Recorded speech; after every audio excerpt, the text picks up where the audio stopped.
Hi guys, welcome back. So I'll be putting this up on the Facebook group.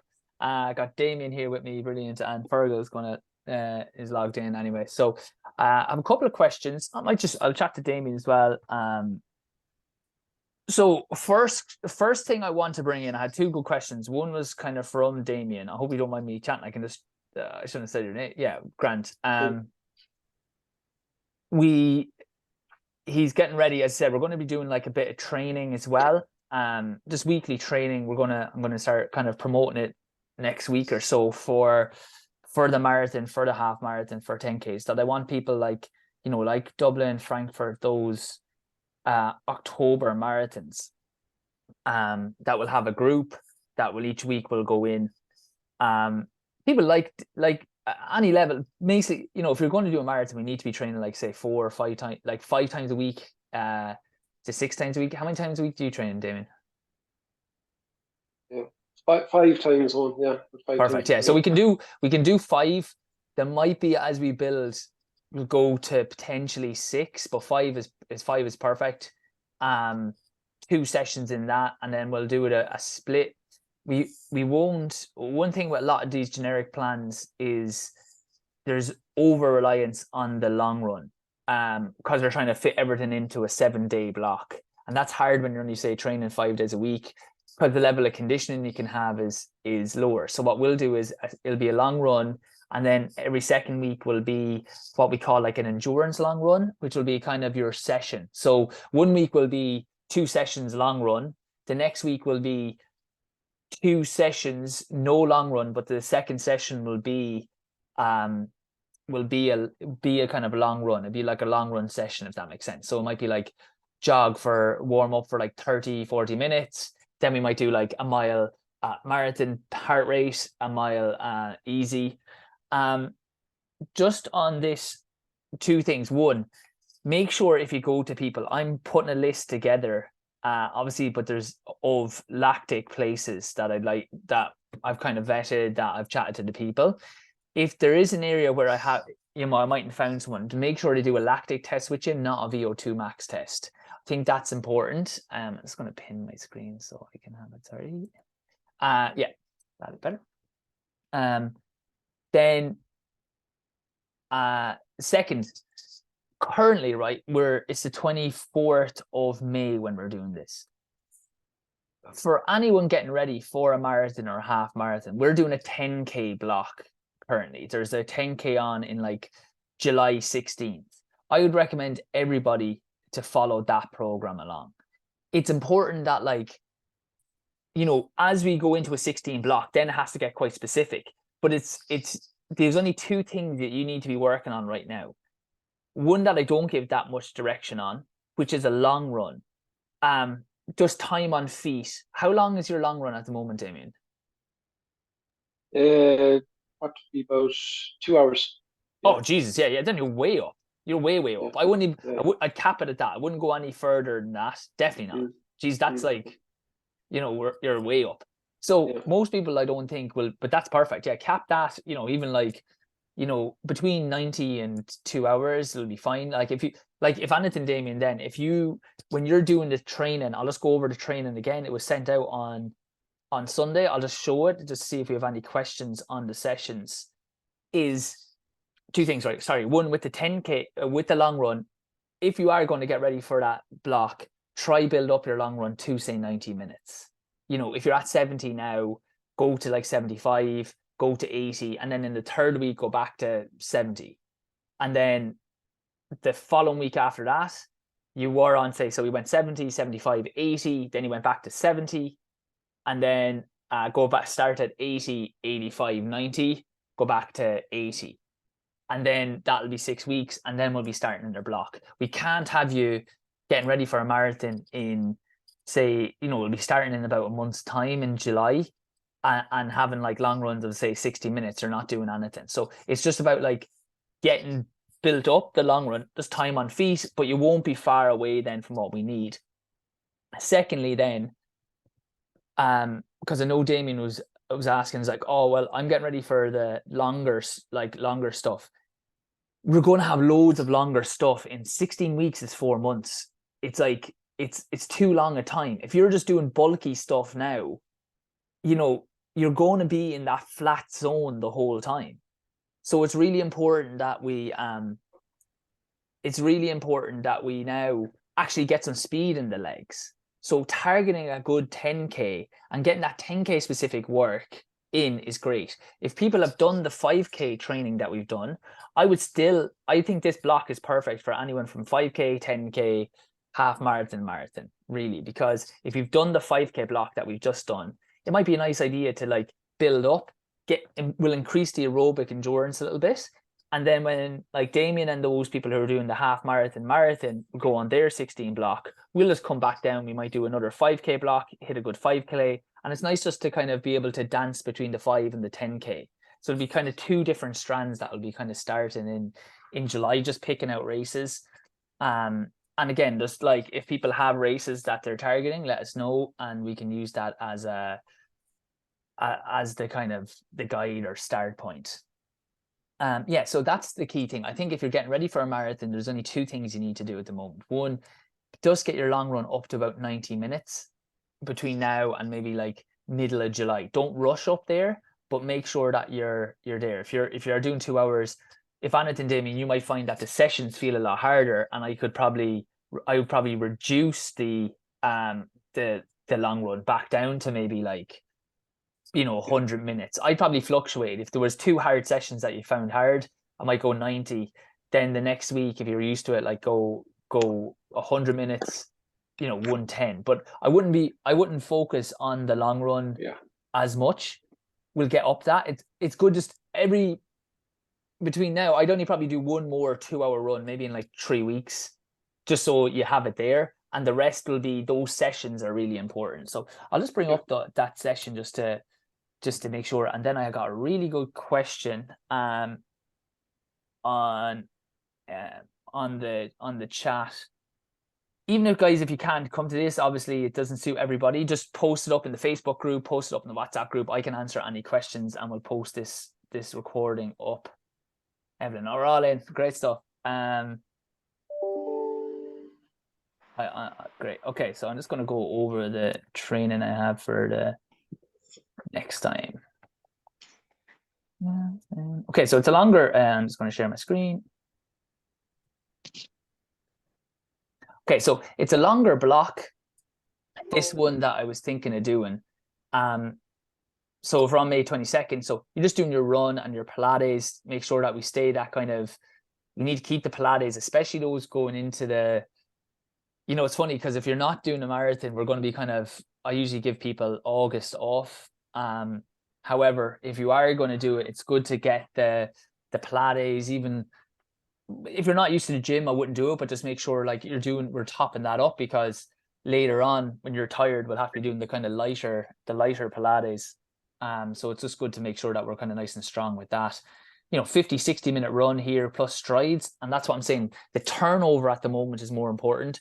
Going into those longer blocks, because then when we do longer stuff at zone 3, say, what you're going to find is that it doesn't feel that hard.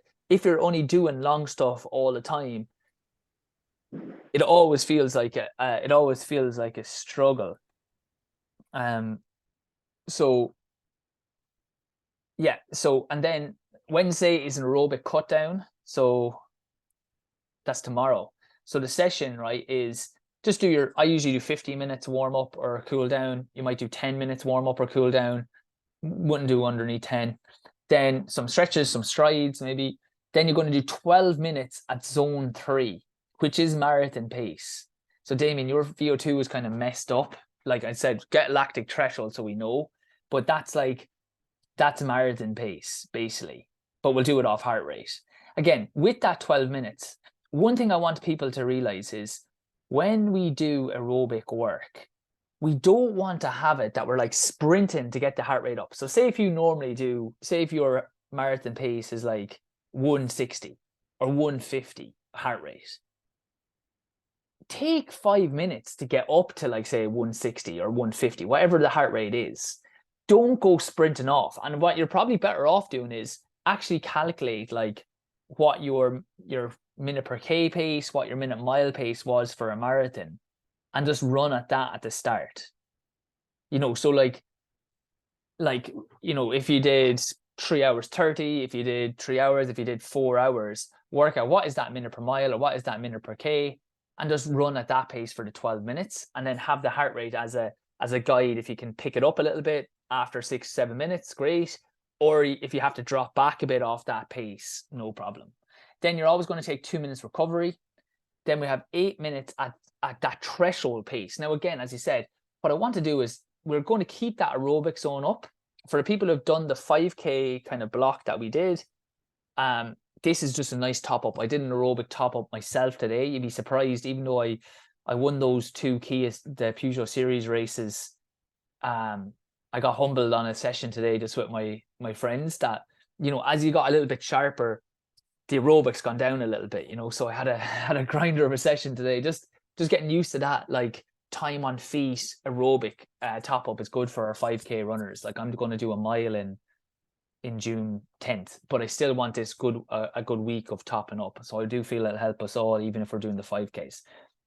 So we're doing 8 minutes at zone 4. Again, building into that, because you're tired from the 12 minutes, that probably won't be as long to get up the heart rate, but just make sure that we don't go above that heart rate. But that's that threshold pace, kind of like your, 30 minutes of what you could do with that.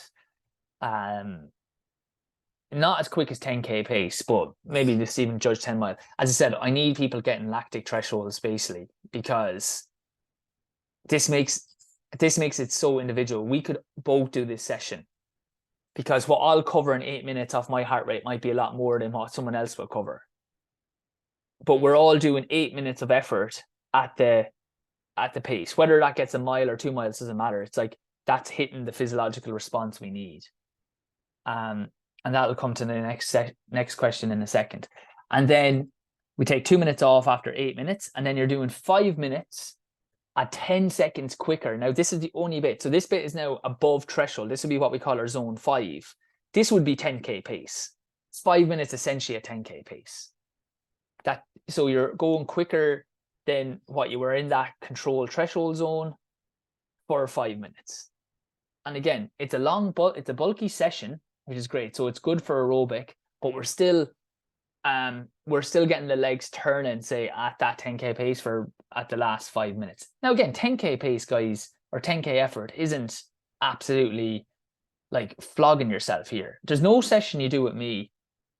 I do no sessions. Like, I do 1 session, 2 sessions max per year, where I am absolutely dreading that session flat. Like, the rest is you should always feel like, after this session, if I said you got 5 more minutes at that pace, you should off 2 minutes, you should say, yeah, I could do that. Okay. And if you're not at that, then you just got to go a bit slower. It's not about thinking where we'd like to be and like, well, I want to run 3 hours, so I'm going to run a 3-hour pace. That's not how it works. Your body is just where it's at. And with the heart rates and things, we can't, as we said, we need to stay aerobic. We can't just go anaerobic and hope it'll improve the aerobic. We just have to top it up nice and gently, nice and patiently, and it really works.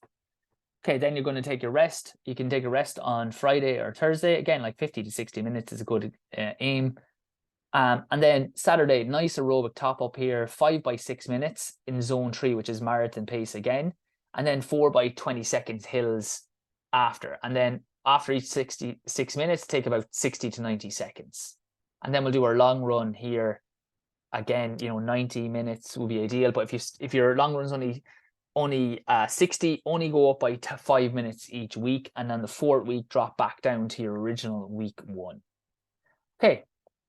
Any questions on that, guys? On those 2 sessions? Bam. Okay. Thumbs up. Good. All right. Keep a record on them. I'm looking up this new software, kind of Final Surge. It's an app. So I'm meant to have a chat with the guy. I'm not that good, like, technically, hence why Fatima does all my the admin work, but I'll see if we can get it going. All right. 2 more questions then, and then I'll take any questions in the chat. This was a really good question. All right. it basically was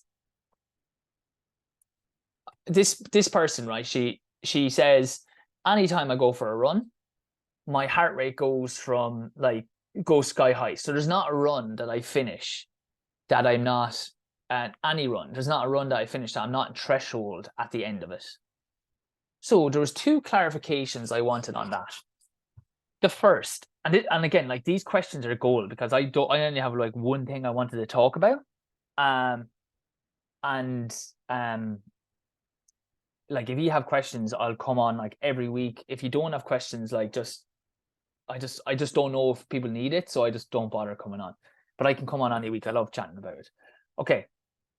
With this though, so starts a run maybe at 150 and finishes at 175, which it says is their threshold. Two things with this. One, I know I bang on about it. That girl now is going to arrange we're going to arrange a lactic test for her. There's my dog. I'll just let him out. I'll just let you out, Rocky, will I?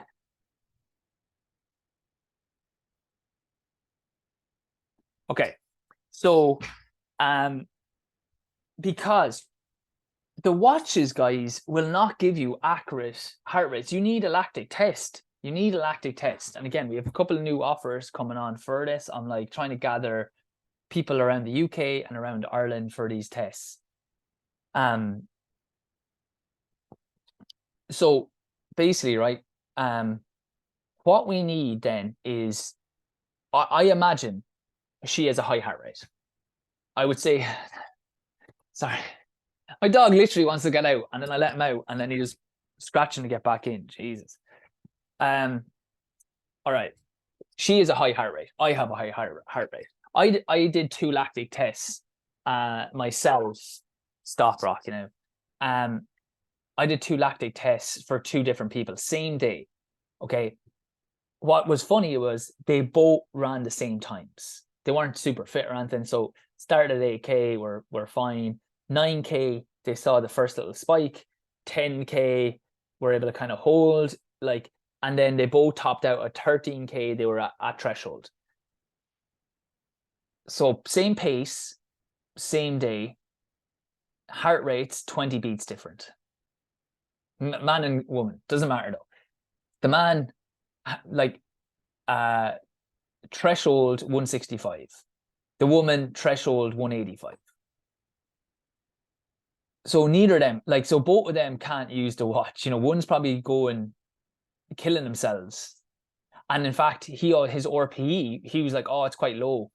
But he's just used to, I'd say, being in the hurt locker a lot, being in that anaerobic zone and just getting used to that. And then the girl, again, if she's going off aerobic, she's like, well, I'm freaking out. So that's the first thing I would say.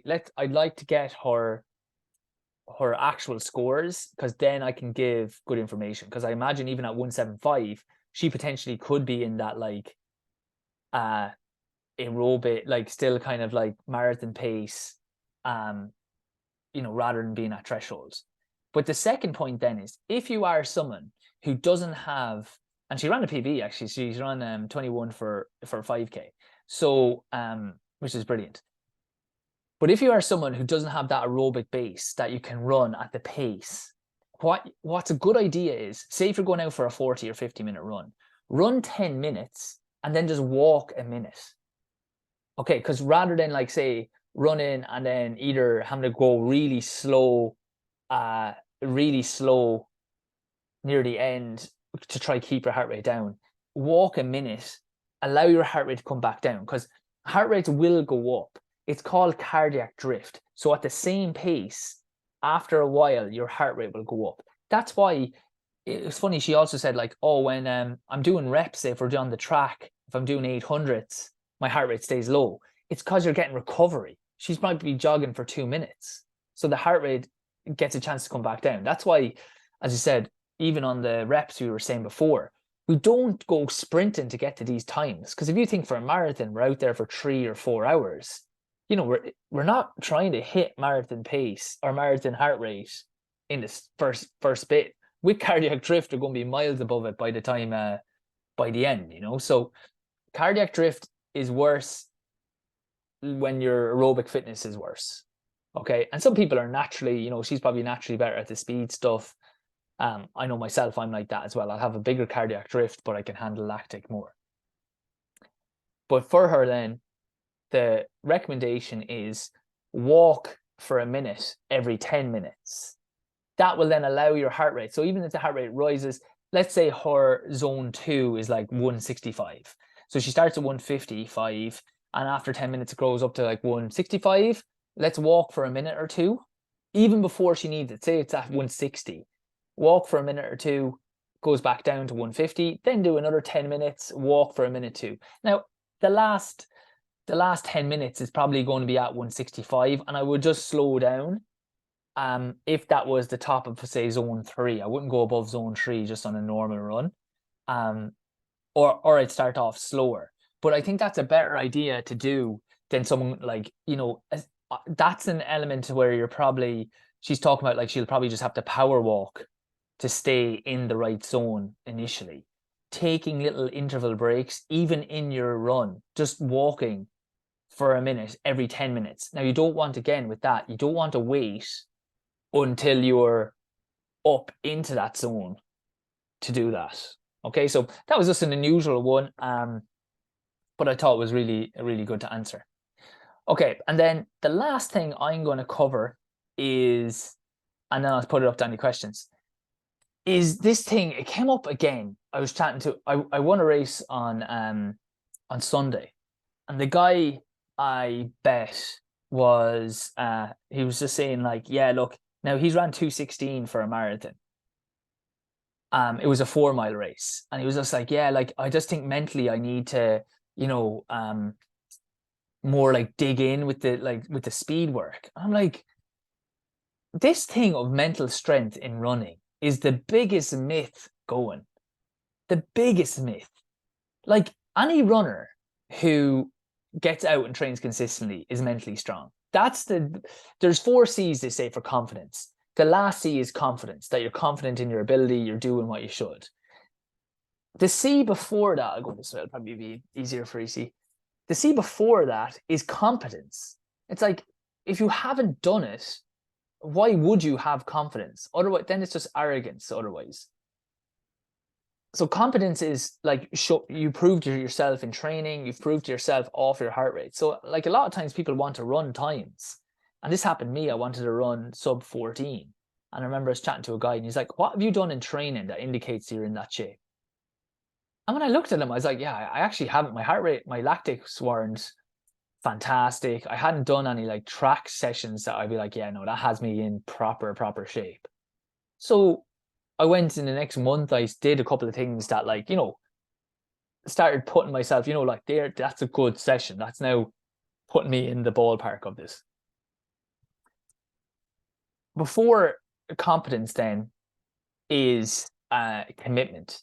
It's like, to get competence, you just need to persist. You need to be out running doing your training digitally, doing your Pilates, doing your sessions, not skipping these things. And then the C before commitment is courage. It's the courage to go, you know what, I'm going to give this a crack. I'm going to post that up. I want to run this time, and I'm going to give it a crack. And that's mental strength for me.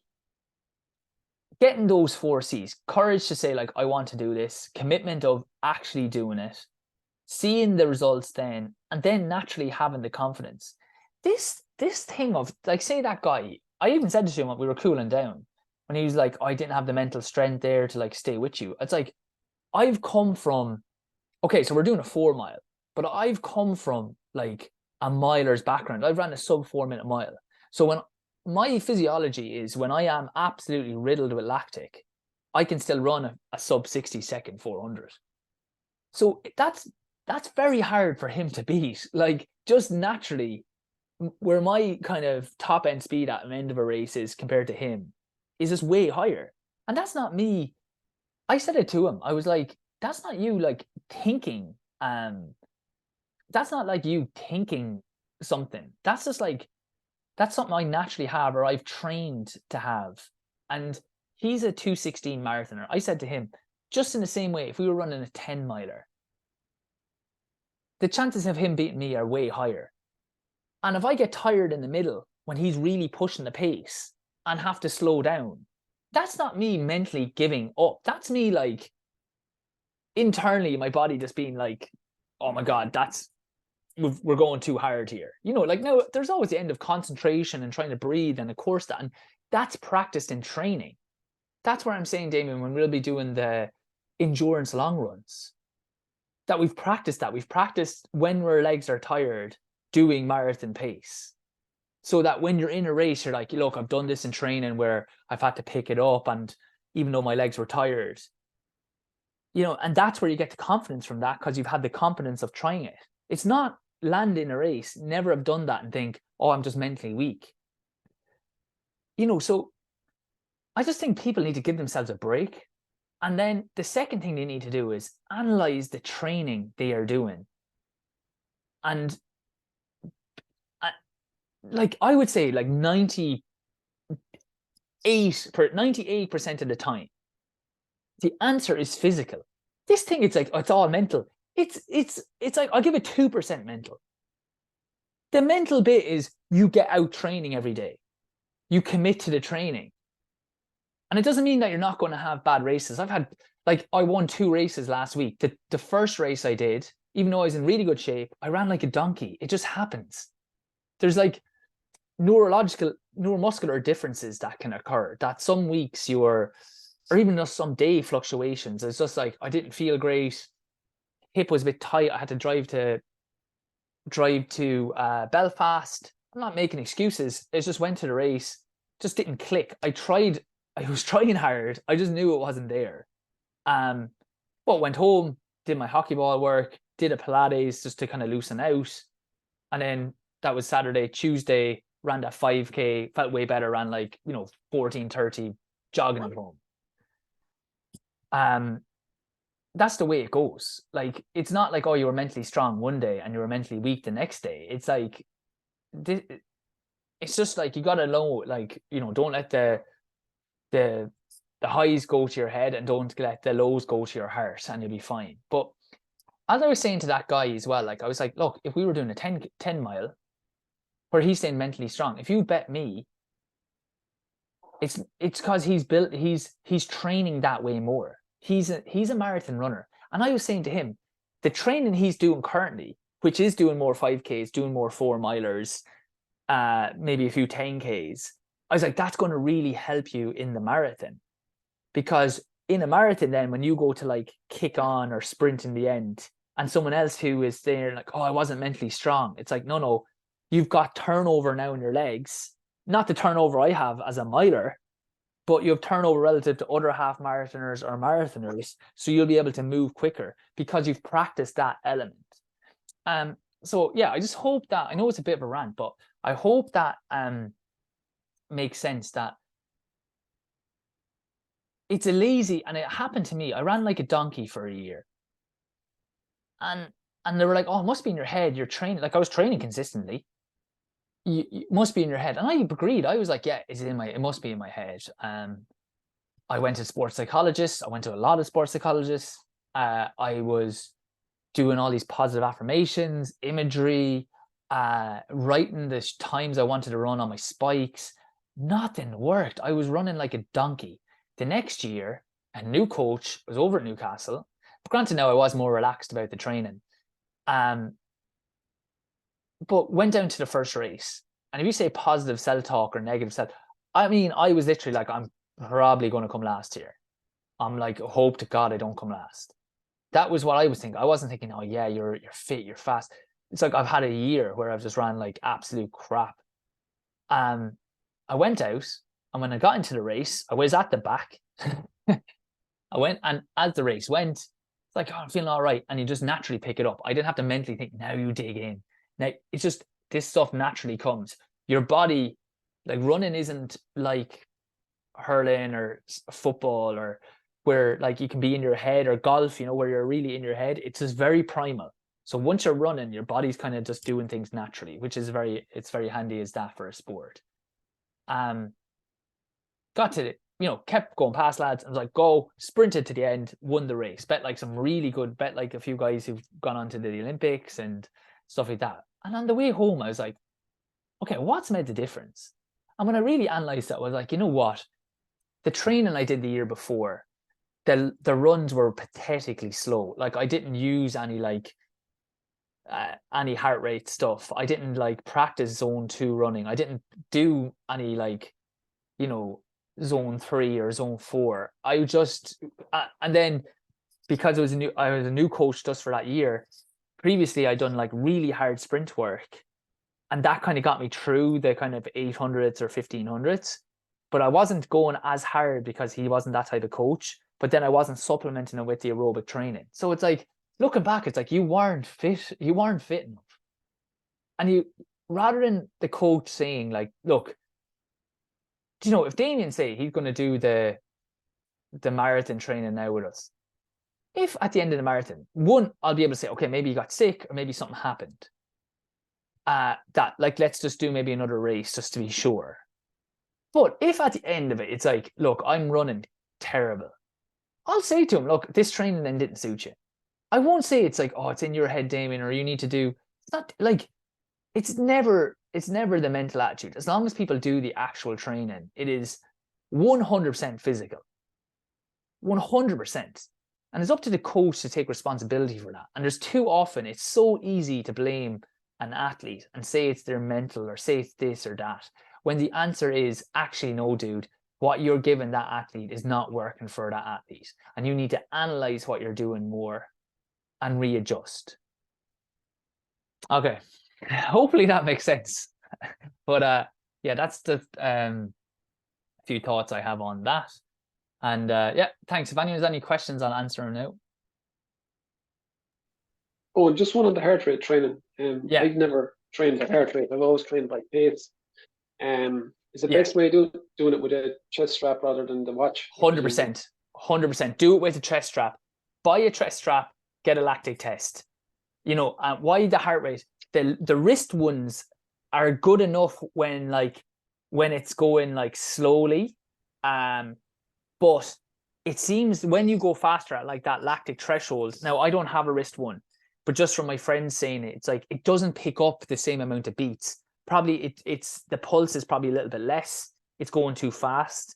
So it gives a kind of inaccurate reading. The other thing is, when you're doing your lactic test, what I would do is I would buy my heart rate strap, connect it to your Garmin watch, then order the lactic test. I would use my own heart rate on my own watch, so that there's no, you know, it's not like they use one watch and it gives you some different readings. So it's all based off your one. Yeah, so buy a chest strap and use that. Why you want to do heart rate training over over pace is that, like, none of us are professional runners. You might have to get up early. You might have to do it after work. Pace is arbitrary. Pace is external. Like, the day you run your marathon, you're going to be tapered for 2 weeks. You're going to be rested.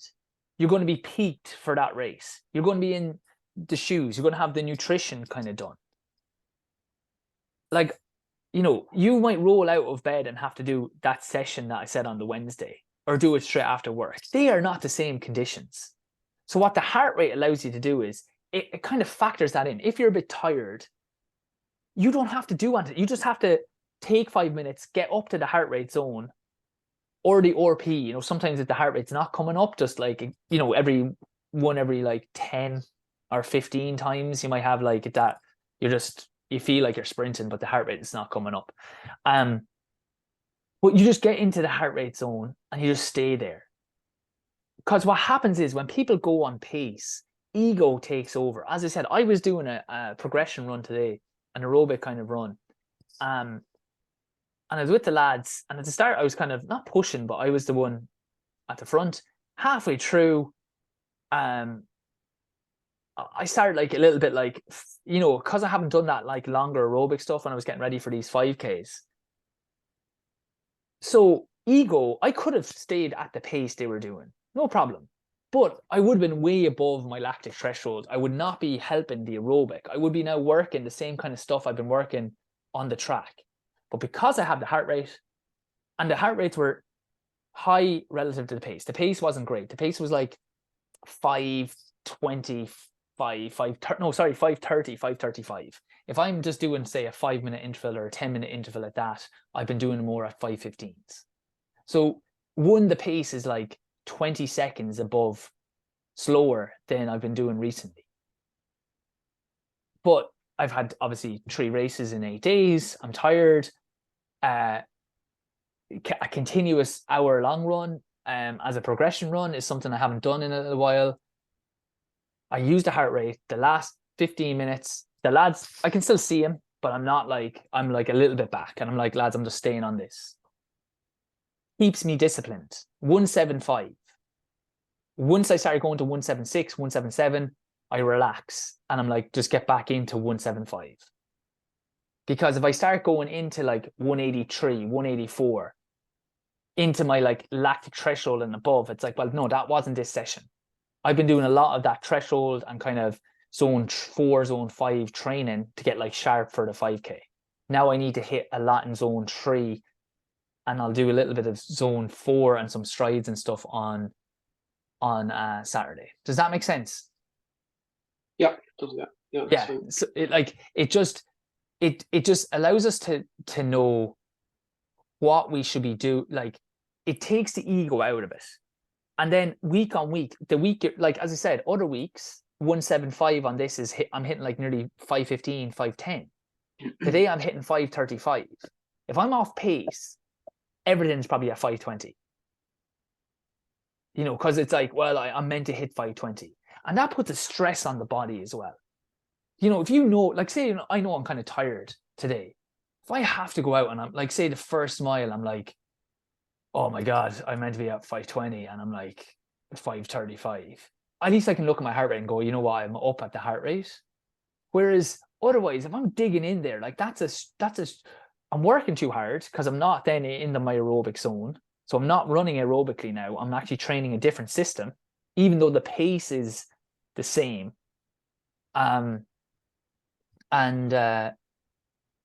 Yeah, and secondly, that's a stress. Like, you know, going out, I'm always like, I got to hit the pace. If you have to hit the heart rate, you'll see in our training, no, like rarely, even long runs is anything on miles. It's all like, sometimes we'll have hit a few of the kind of mile ones just to get ready for a marathon. But every other distance will just be time, and it'll be heart rate. Because time is constant, so everyone knows it can do the same. And then heart rate is internal, RP is internal, lactic is internal.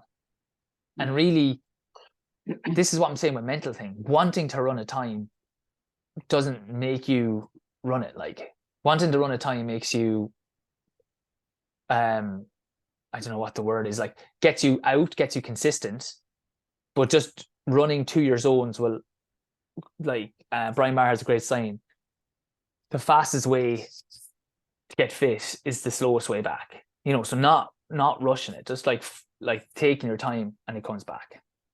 Great.